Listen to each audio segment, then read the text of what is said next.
Yan, dito na tayo nag-gisa sa pinagprituhan natin, ano guys, isda. Lagyan na natin yung sibuyas.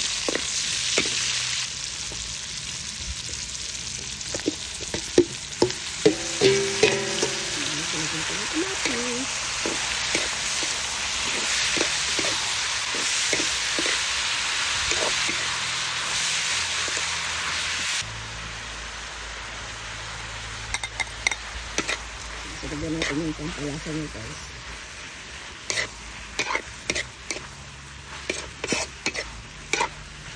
Natin yan, tatakpan.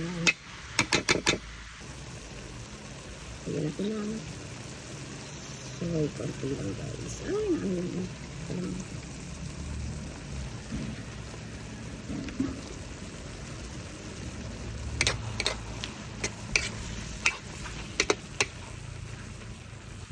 Ngayon na guys, okay na yan. Lagyan na natin yung isda.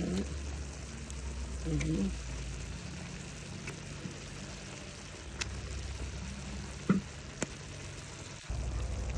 Ayan na guys.